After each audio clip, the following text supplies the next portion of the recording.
To understand this, you have to go back to what young brother here referred to as the house Negro and the field Negro. Back during slavery, there was two kinds of slaves. There was the house Negro and the field Negro. The house Negro, they lived in the house with master. They dressed pretty good. They ate good because they ate his food, what he left. They lived in the attic or the basement, but still they lived near their master. And they loved their master more than the master loved himself. They would give their life to save their master's house quicker than the master would. The house Negro, if the master said, we got a good house here, the house Negro say, yeah, we got a good house here. Whenever the master said we, he said we. That's how you can tell a house Negro. If the master's house caught on fire, the house Negro would fight harder to put the blaze out than the master would. If the master got sick, the house Negro would say, what's the matter, boss? We sick. We sick.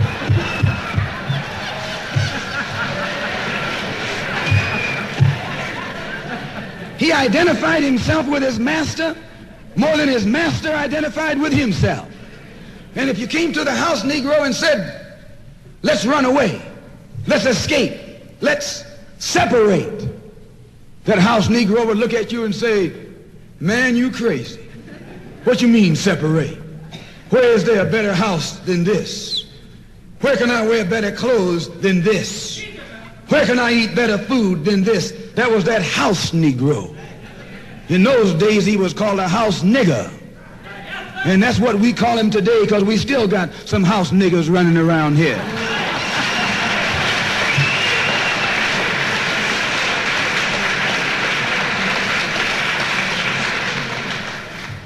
This modern house Negro loves his master.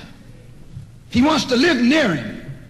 He'll pay 3 times as much as the house is worth just to live near his master. And then brag about, I'm the only Negro out here.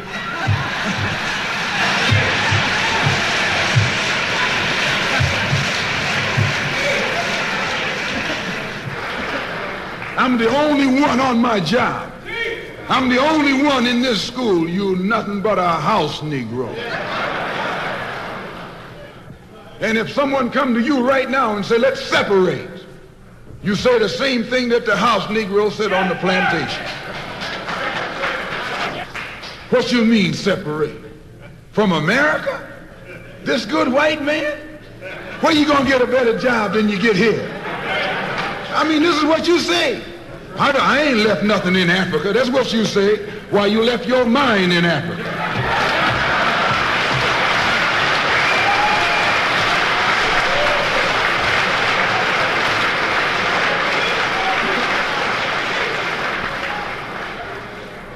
On that same plantation, there was the field Negro. The field Negro, those were the masses. There was always more Negroes in the field than there was Negroes in the house. The Negro in the field caught hell. He ate leftovers. In the house, they ate high up on the hog. The Negro in the field didn't get nothing but what was left of the insides of the hog. They call them chitlins nowadays. In those days, they call them what they were, guts. That's what you were, a gut eater. And some of you all still gut eaters.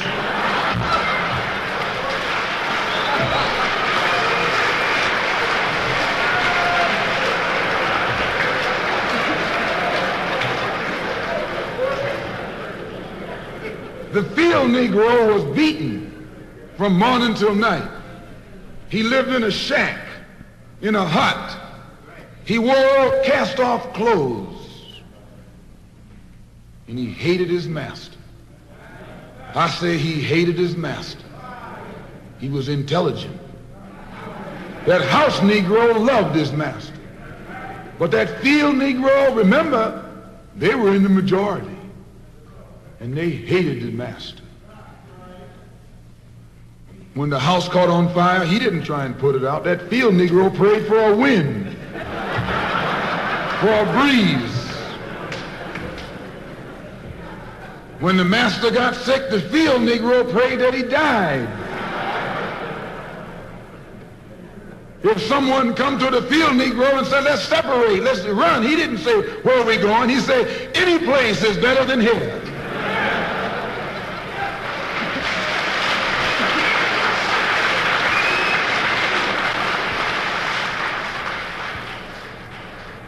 You got field Negroes in America today. I'm a field Negro. The masses are the field Negroes. When they see this man's house on fire, you don't hear these little Negroes talking about our government is in trouble. They say the government is in trouble.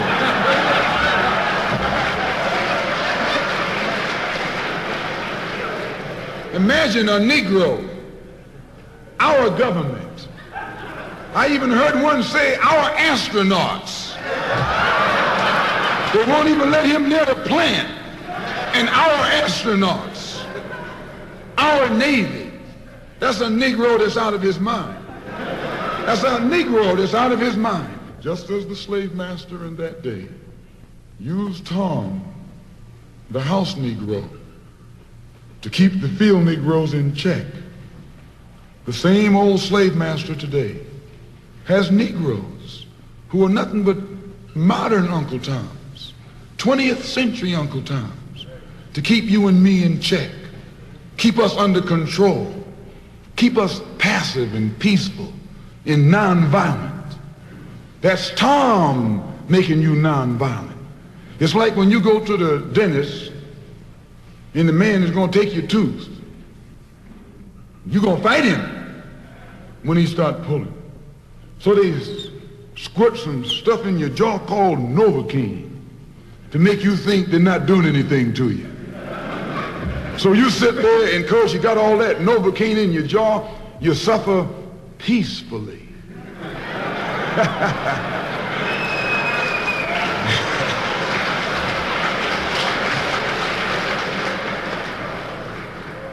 Blood running all down your jaw. And you don't know what's happening because someone has taught you to suffer peacefully.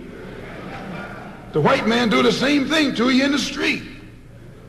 When he want to put knots on your head and take advantage of you and don't have to be afraid of you fighting back, to keep you from fighting back, he get these old religious Uncle Toms to teach you and me. They're just like Novocaine, suffer peacefully.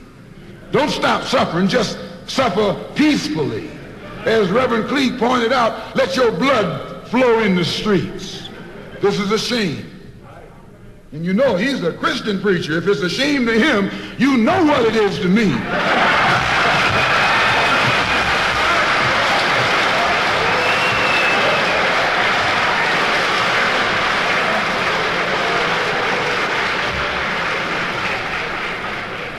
Because nothing in our book, the Quran, as you call it, Koran, teaches us to suffer peacefully. Our religion teaches us to be intelligent, be peaceful, be courteous, obey the law, respect everyone. But if someone puts his hand on you, send them to the cemetery.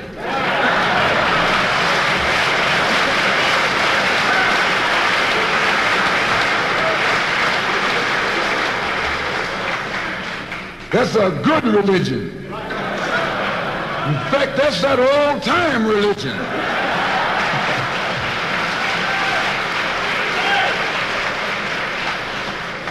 That's the one that Ma and Pa used to talk about. An eye for an eye, and a tooth for a tooth, and a head for a head, and a life for a life. That's a good religion. And then anybody, no one resents that kind of religion being taught but a wolf who intends to make you his meal. This is the way it is with the white man in America. He's a wolf and you a sheep.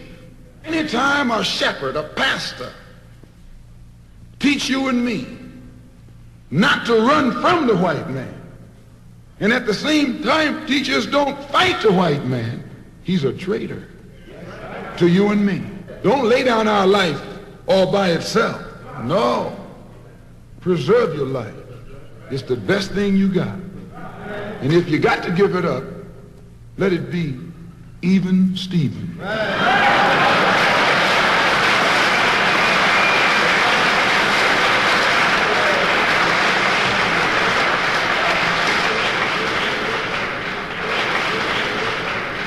The slave master took Tom and dressed him well and fed him well and even gave him a little education. Gave him a long coat and a top hat and made all the other slaves look up to him.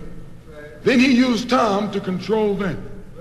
The same strategy that was used in those days is used today by the same white man. He take a Negro, so-called Negro, and make him prominent, build him up, publicize him, make him a celebrity, and then he becomes a spokesman for Negroes and a Negro leader.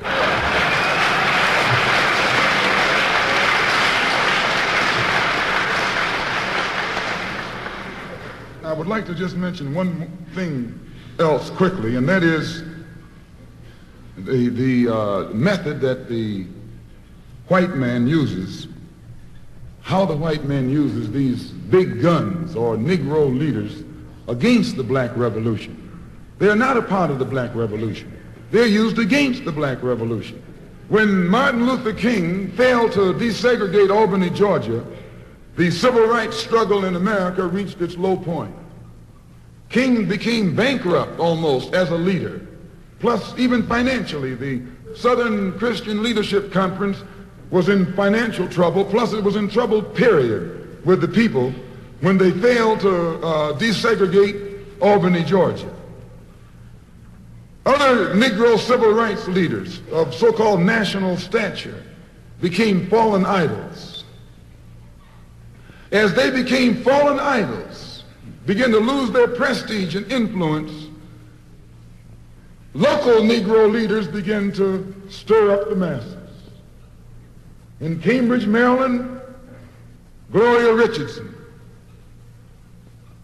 In Danville, Virginia, and other parts of the country, local leaders began to stir up our people at the grassroots level. This was never done by these Negroes whom you recognize of national stature. They controlled you, but they never incited you or excited you. They controlled you. They contained you. They kept you on the plantation. As soon as King failed in Birmingham, Negroes took to the streets. King got out and went out to California to a big rally and raised about, I don't know how many thousands of dollars. Come to Detroit and had a march and raised some more thousands of dollars. And recall, right after that, Wilkins attacked King, accused King and the Corps of starting trouble everywhere and then making the NAACP get him out of jail and spend a lot of money, and then he accused King and Corps of raising all the money and not paying it back. This happened. I got it in documented evidence in the newspaper. Roy started attacking King, and King started attacking Roy, and farmers started attacking both of them. And as these Negroes of national stature begin to attack each other, they begin to lose their control of the Negro masses. And Negroes was out there in the streets. They was talking about, we're going to march on Washington. By the way, and right at that time, Birmingham had exploded, and the Negroes in Birmingham, remember, they also exploded. They began to stab the crackers in the back and bust them upside the head. Yes, they did. That's when Kennedy sent in the troops down in Birmingham. So, and right after that, Kennedy got on the television and said, this is a moral issue. That's when he said he's going to put out a civil rights bill. And when he mentioned civil rights bill and the Southern crackers started talking about they were going to boycott it or filibuster it, then the Negroes started talking about what? We're going to march on Washington, march on the Senate, march on the White House, march on the Congress, and tie it up, bring it to a halt. Don't let the government proceed. They even said they was going to go out to the airport and lay down on the runway and don't let no airplanes land. I'm telling you what they said. That was revolution. That was revolution. That was the black revolution. It was the grassroots out there in the street. Scared the white man to death. Scared the white power structure in Washington, D.C. to death. I was there. When they found out that this black steamroller was going to come down on the Capitol, they called in Wilkins. They called in Randolph. They called in these national Negro leaders that you respect and told them, call it off. Kennedy said, look, you all letting this thing go too far. And old Tom said, boss, I can't stop it because I didn't start it.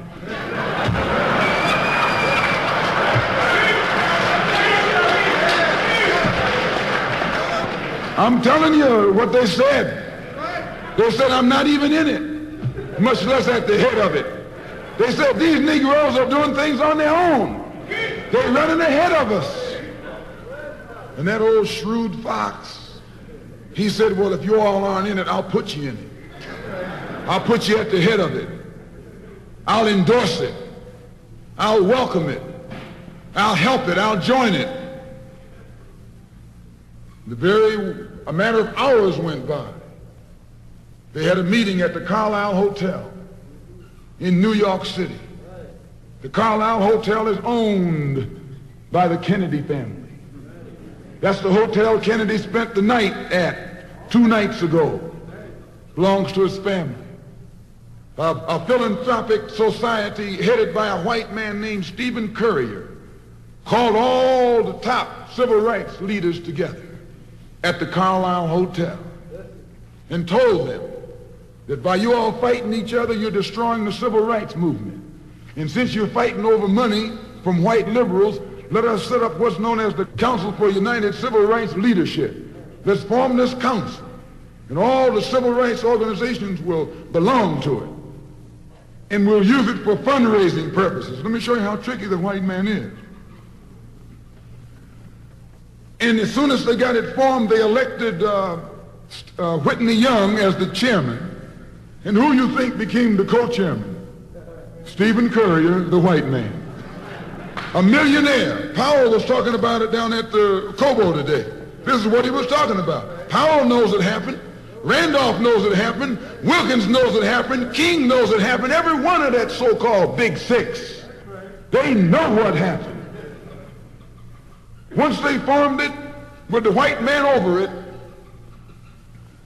he promised them and gave them $800,000 to split up between the Big Six, and told them that after the march was over, they'd give them $700,000 more. $1.5 million split up between leaders that you've been following, going to jail for, crying crocodile tears for, and they've nothing but Frank James and Jesse James and brothers.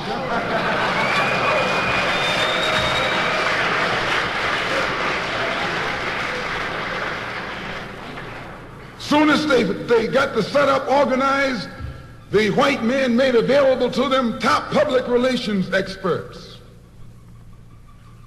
opened the news media across the country at their disposal, and then they began to project these Big Six as the leaders of the march.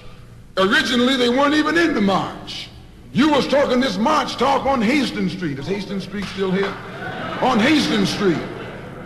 You was talking the march talk on Lenox Avenue, and down on, Fillmore Street, and Central Avenue, and 42nd Street, and 63rd Street. That's where the march talk was being talked. But the white man put the Big Six ahead of it, made them the march. They became the march. They took it over. And the first move they made after they took it over, they invited Walter Reuther, a white man. They invited a priest, a rabbi, and an old white preacher. Yes, an old white preacher. The same white element that put Kennedy in power, labor, the Catholics, the Jews, and liberal Protestants. Same clique that put Kennedy in power joined the March on Washington. It's just like when you got some coffee that's too black which means it's too strong, what you do, you integrate it with cream.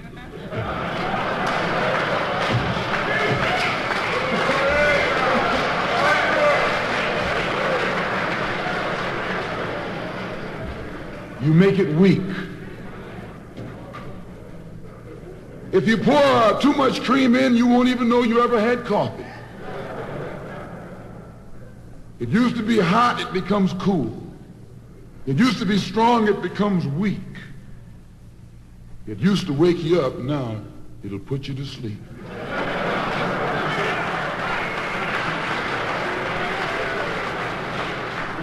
This is what they did with the March on Washington. They joined it. They didn't integrate it, they infiltrated it. They joined it, became a part of it, took it over. And as they took it over, it lost its militancy. They ceased to be angry. They ceased to be hot. They ceased to be uncompromising. Why, it even ceased to be a march. It became a picnic, a circus. Nothing but a circus with clowns and all. You had one right here in Detroit. I saw it on television with clowns leading it, white clowns and black clowns.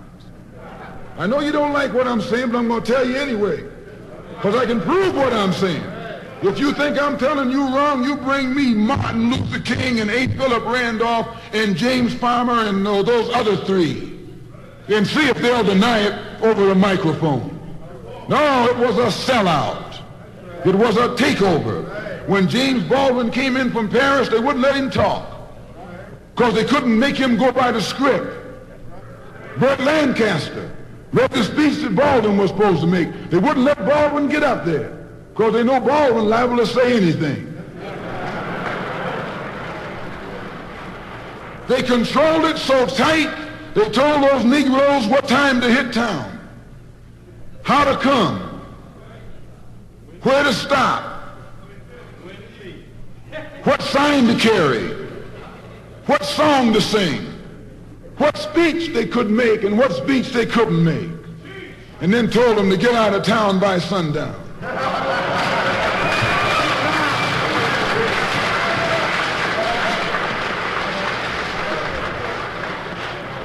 And every one of those Toms were out of town by sundown. Now, I know you don't like my saying this, but I can back it up. It was a circus, a performance. It beat anything Hollywood could ever do. The performance of the year. Ruther and those other three devils should get a Academy Award for the best actors because they acted like they really loved Negroes and fooled a whole lot of Negroes. And the 6 Negro leaders should get an award too for the best supporting cast.